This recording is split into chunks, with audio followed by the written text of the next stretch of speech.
This is lecture number 3 for ECO303. Today we're going to talk about thinking like an economist. And really there are two main points that I want to cover today. The first is the seen and the unseen. The second is that incentives matter. We'll start with the seen and the unseen. This is the concept that there's more to life than meets the eye. There's more to buying and selling, more to consuming and saving, more to taxing and spending, more to government decisions of all kinds than meets the eye. There's a seen component and an unseen component. This is also known to some extent as unintended consequences.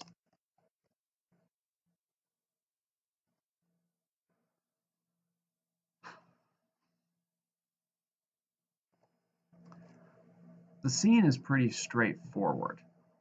These are things that we expect to happen. This is what we expect to result from our decisions. If I go into the store and buy food, I expect to have more food. If I'm a local government and I tax people, I expect them to have less money and I expect to have more. If I use that tax money to incentivize local businesses or businesses to move into our local area, I expect to have more local businesses. These are the seen results of an action. These are the intended consequences. The unintended consequences are perhaps a little trickier, and the unseen still more so. The unintended consequences are simply those things that happen that I didn't mean to happen. And it could be that the chain of causality is pretty clear. It might be that because I taxed local residents to provide incentives for businesses, yeah, sure, the intended result was to increase the number of businesses, but the unintended consequence is that home prices fell as my community became less desirable for people to live in because of the higher taxes. That's an unintended consequence, but it's still a seen consequence. The unseen is a little more tricky still. The unseen are those consequences of our actions that we can't really trace a direct chain of causality for. For example, let's look at all of these, the seen, the intended consequences, the unintended consequences, and the unseen consequences of actions by looking at the construction of a bridge.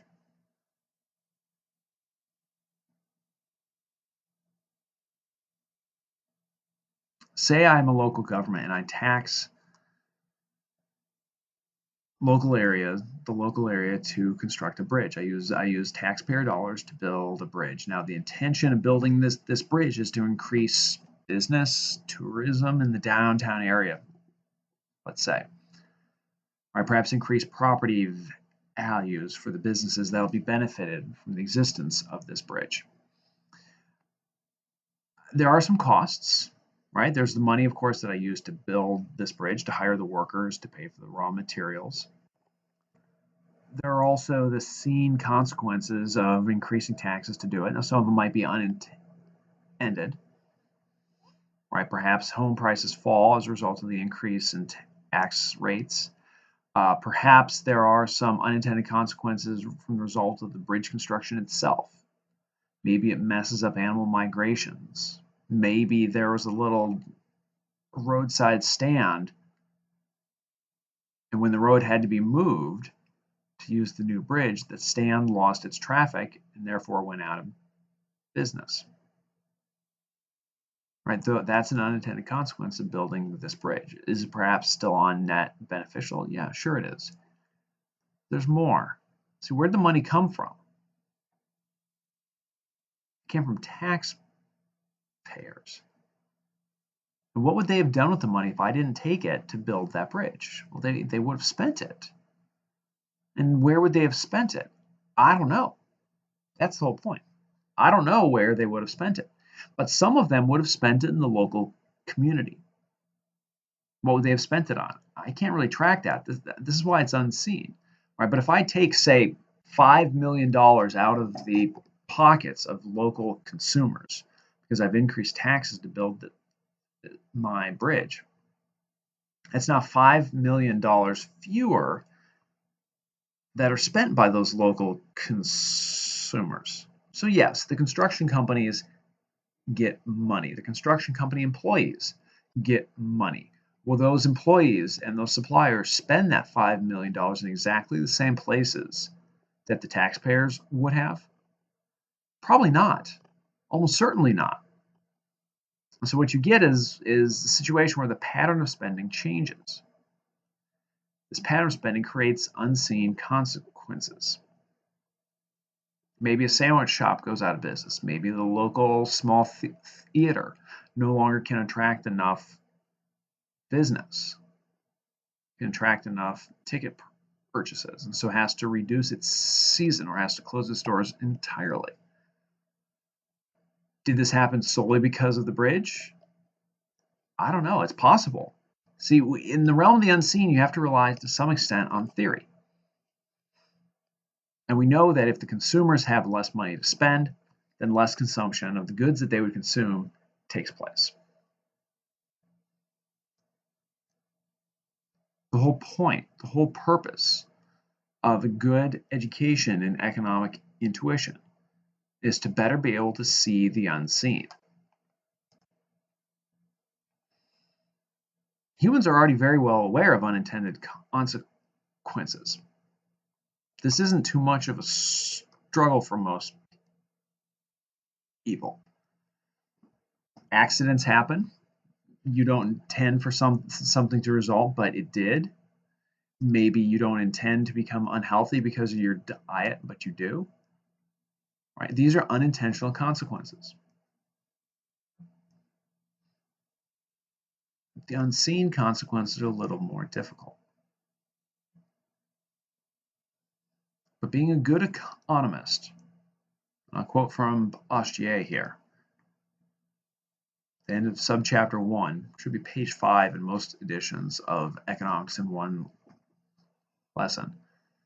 Quote, the art of economics consists in looking not merely at the immediate, but at the longer effects of any act or policy. It consists in tracing the consequences of that policy not merely for one group, but for all groups.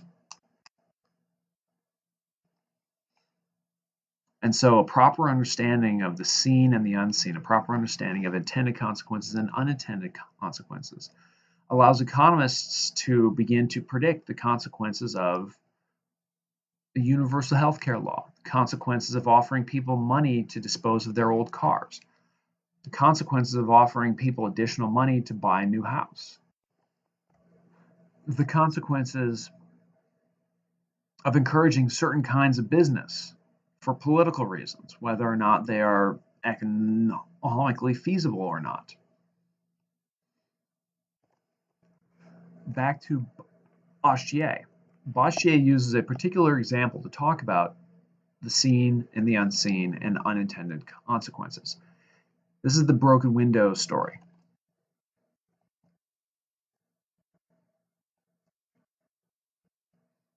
Now, there is a criminal story of the broken window theory of crime, and just so you know enough to be able to distinguish between them, the criminal theory of broken windows is simply this: punish the small crimes and you will prevent many larger crimes.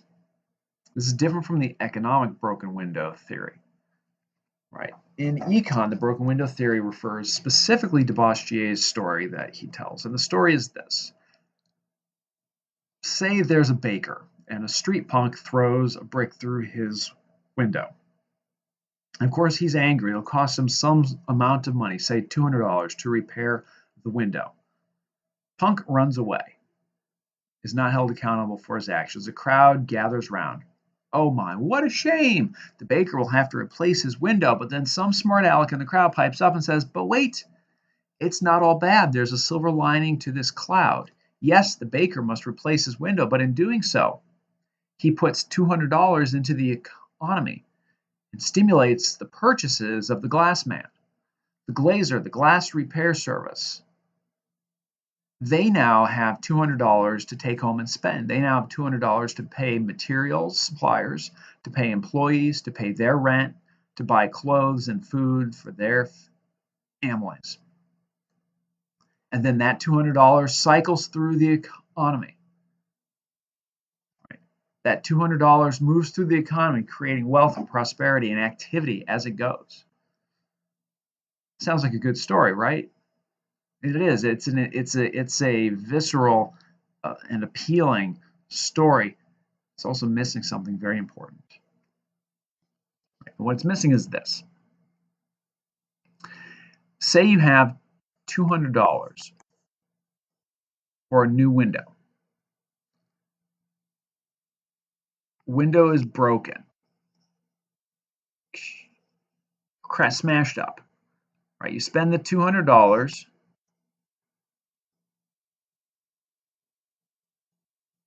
to the glass company. That glass company then spends the money on various things, on food, on employees, on clothing, and so on and so on. And the money moves throughout the economy, creating wealth and prosperity and activity wherever it goes. Here, the window stays whole. The baker still has that $200. What does he do with it? That's what the smart aleck in the crowd is missing. The baker doesn't just sit on the money. The baker spends it. So yes, if the window is broken, the baker spends the $200 to buy a new window. But if the window remains whole, the baker also spends $200, not to buy a new window, but perhaps the baker goes out for a night at the theater with his wife.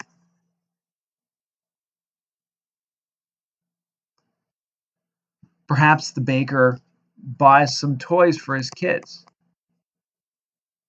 Perhaps the baker buys a new oven for his business. And in each of these cases, the money still moves out into the economy, right? It moves through the toy store to the employees and the suppliers. It moves through the theater to the actors and actresses, to the costume shop, to the props and stage settings manufacturers. If he buys a new oven for his store, the oven manufacturer, the oven vendor, the oven serviceman, they all then get money, and the money moves through the economy. In both cases, the economy gets $200 moving through it. The difference is that in the case where the window is whole, we also have a window. We have $200 and a window. The only difference between side A, where the window is broken, and side B, where the window remains whole, because both have $200 moving throughout the economy, is that side B has one more window than does side A. And so the smart aleck in the crowd is correct, but he's forgetting, he's not seeing that the baker will spend the money also. This is why assertions that World War II got us out of the Great Depression are wrong. In fact, you see this fallacy pop up over and over again. A hurricane makes landfall. Destruction, trees, buildings, roads, signs, so on and so forth. And some news anchor will come up online and say, well, we can expect this area to see a substantial economic boom in the next several years as they rebuild. Okay, true, but are they better off than before they had that storm? No. And certainly not the nation as a whole. The relevant economic area is worse off by the value of the things that were destroyed. This is an area where people, by trying to be clever, become too smart by half and actually become less able to see what's going on. Breaking things does not make you better off. Breaking things reduces societal wealth by the value of the things that are broken. War isn't a boom. It's a tragedy. Not only are you taking productive, intelligent men and women away from doing constructive, productive things, from finding new creative ways to serve each other, but you're also building materials specifically for the sake of destroying them. spending millions of dollars, millions of productive man hours building bombs, airplanes, ships that will be expended in war is not productive. It might be a necessary evil. It might serve to protect a greater good, but it's not productive in and of itself. Because the simple fact that society loses the value of the things that are destroyed. About World War II specifically, in the Great Depression, economists and historians have kind of gone back and forth a little bit about this, but more and more there is fairly decent agreement, fairly broad agreement for the idea that we were pulling out of the Great Depression before World War II occurred, before we became embroiled in World War II, and that in fact, the World War II years prolonged our recovery, right? Retarded the recovery from the Great Depression. After the war, popular macroeconomists predicted that with all the men coming back from the service, all the servicemen who now are coming back who didn't have jobs, that we would have massive increases in unemployment, that would be hurled into another great recession, a great depression, that the economy would struggle, and that's not what happened.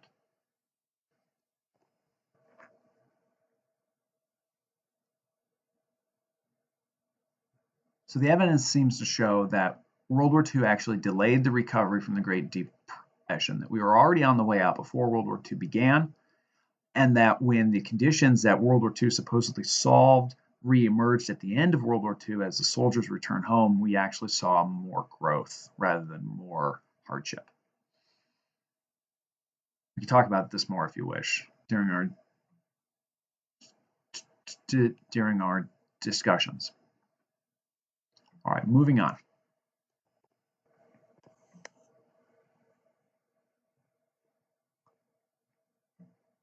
Let's move to incentives.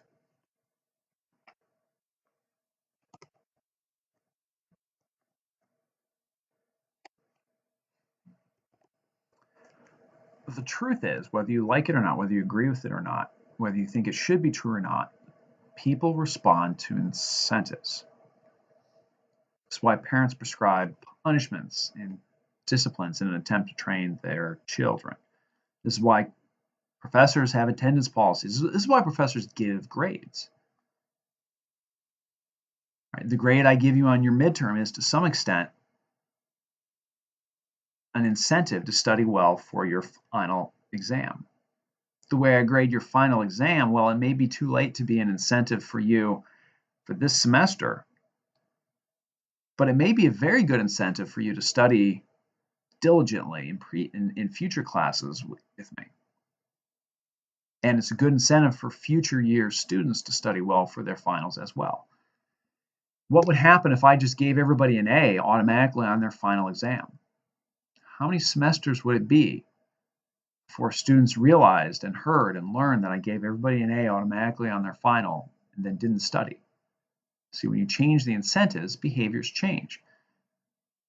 People respond to incentives. People shape their behaviors. People deflect, change, align their behaviors with the incentives that are available. This is why from the beginning of the course, I've said that people make decisions based on information and incentives. The information, the understanding of the benefits and costs of the product or the activity in question, and the incentives facing them in their economic environment. And incentives are all around us, from admissions policies to attendance policies to laws to incentives, rewards, loyalty cards. Incentives are found all around us. And responsible economists spend a fair amount of time trying to understand, trying to untangle just what the incentives are and how the incentives shape people's behavior. Now, economists don't try to understand incentives so that they can manipulate them. At least responsible economists don't. There are some economists and some policymakers in particular who want to try to use incentives to create and shape behavior that they think should be happening. There's substantial danger down that road. It's very hard to create specific action. It's much easier to stop specific action than it is to create specific action. Besides, how do you know what's best? We'll talk about this more, but there's a certain level of arrogance which is over and over and over again throughout human history, proven to be false and proven to be unreliable in believing that you and you alone know what is better for everybody else than they know for themselves.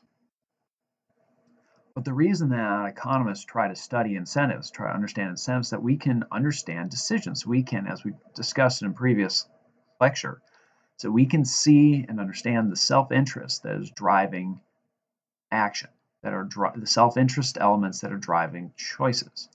Right? To an economist, saying that people respond to incentives is very much the same as saying fish swim in the ocean or people breathe.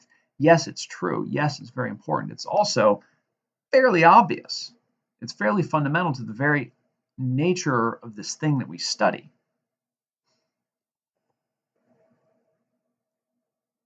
Now, suppose that in an effort to combat the rise of drug crime in the city of Chicago, say, the city government passes an ordinance, passes a law, if they had the power to do this, that anybody found in possession of drugs and a firearm will receive the death penalty. It is now a capital crime to possess a firearm and drugs at the same time. What happens? Well, the intent is to reduce the amount of violence associated with drugs. And it might do this, right? Such a bill might do that for a while. But it also changes the incentives when it comes to people being caught.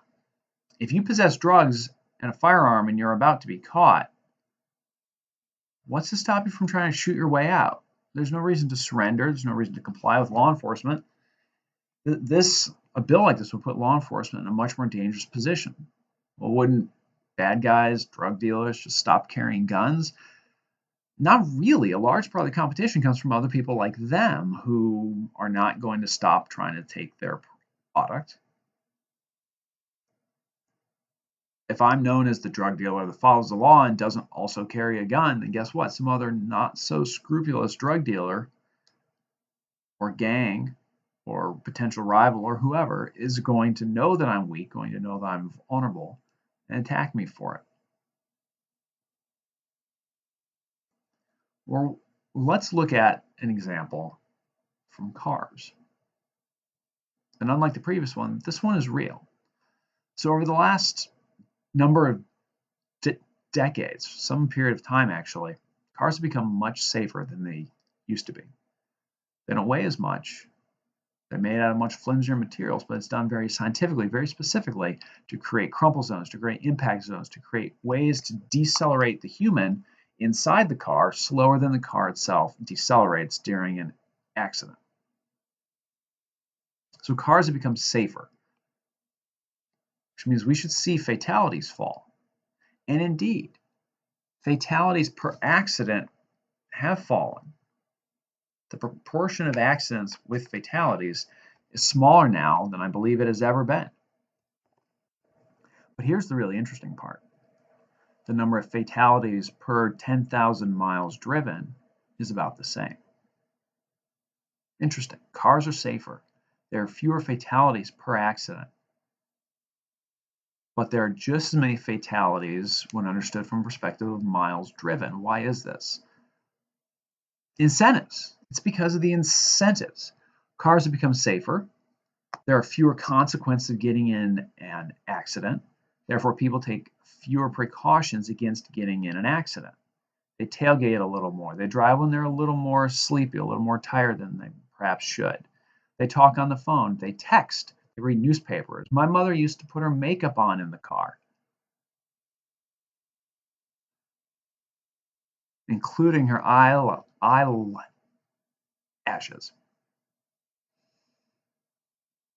This is behavior that makes it more likely to have an accident. Right? But as cars become safer, the consequences of any particular accident are reduced. And so people are engaged in these risky behaviors more. So as you have people texting and driving, eating, talking, more drowsy, whatever the case may be, driving less safely, the number of accidents per 10,000 miles driven has actually increased. So you have more accidents occurring, and even though there's fewer fatalities per accident, the number of fatalities overall by miles driven has stayed about the same throughout time. That's a change in behavior driven by a change in incentives.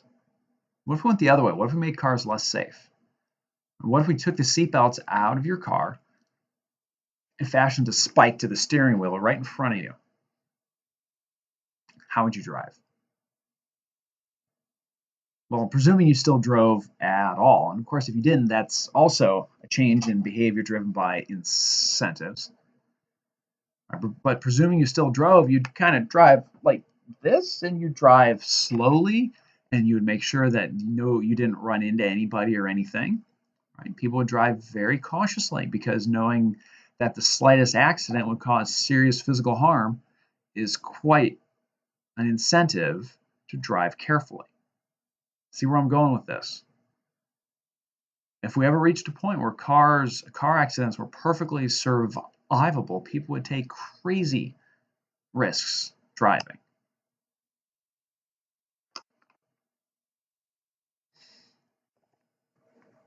Let's talk about a couple of other examples derived from cars. The first is cyclists. See, as cars have become safer, it turns out that bicyclists and pedestrians have become less safe. Because drivers who are responding to the safer vehicles are not thinking about the people around them who are not protected by safer cars and trucks. And those are bicyclists and pedestrians. And bicyclist and pedestrian fatalities have risen as cars have become safer. Right. Interestingly enough, studies have shown that drivers give less margin of error, give less room to bicyclists who are wearing a helmet than to bicyclists who aren't. Right? There's a perception that the bicyclist is safer when they're wearing a helmet than when they're not. This causes a change in behavior by the drivers. Child on board stickers or signs on cars also have been found to be an indicator, statistically speaking, of less safe driving. Now, the studies weren't real clear about whether or not less safe drivers put those stickers on their car to start with, but baby on board stickers have a high correlation with less safe driving behaviors. Very interesting.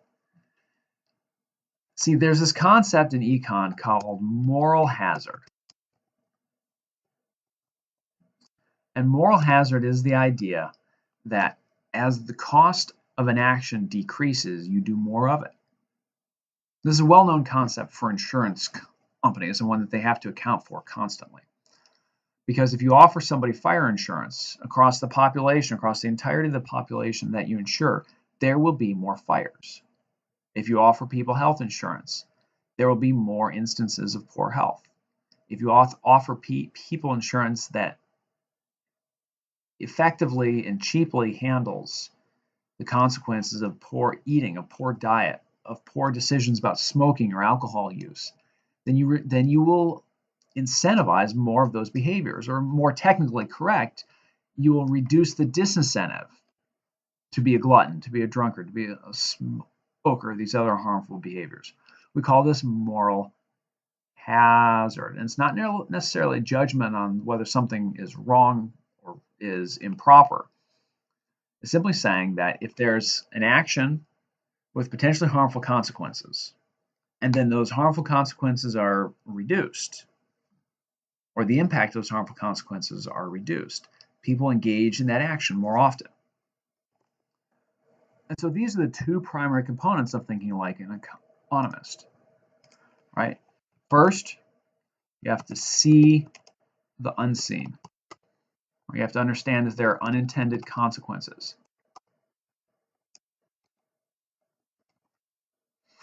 You have to understand that the unseen, even if it's not traceable, it exists. And you have to be aware of causing negative consequences, even if you can't directly link them to your action. On the other side of the same coin, there are benefits that you may not be able to directly link. For example, back with the Boschier story, the broken window, you don't want to forget that that baker has the $200 to spend whether he has to buy a new window or not. And if he doesn't have to buy a new window, he has both the window and the product that he buys at the $200. The economy as a whole has the expenditure of the $200 and still retains the window. Secondly,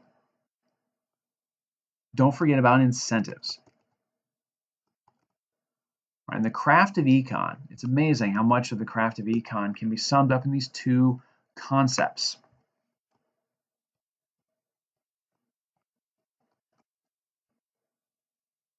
Right? Seeing the unseen and understanding incentives. That people respond to incentives. As incentives change, people's behavior will change. In fact, most of the time you'll see these two concepts linked. That the reason that you have an unintended consequence or the reason that you have an unseen result of your action is because your action created a change in the incentives. I look forward to discussing the topics of this lecture with you, and I'll see you next time. See you.